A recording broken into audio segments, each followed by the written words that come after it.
Rapunzel, as told by Helen, Diego, and Gerald.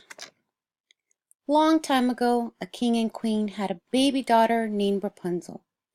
What her devoted parents didn't know was that Rapunzel's golden hair contained magical healing powers.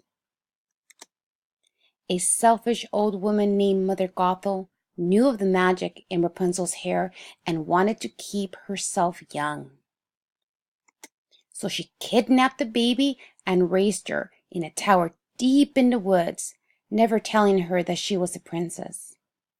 As Rapunzel's hair grew and grew, she loved gazing out of the tower window at the lights that floated in the night sky every year on her birthday.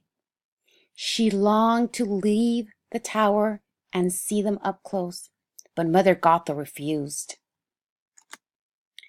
Meanwhile, a young thief named Flynn Rider had stolen something special from the king's castle, and the royal guards were after him. Suddenly, he saw the perfect hiding place, a tower.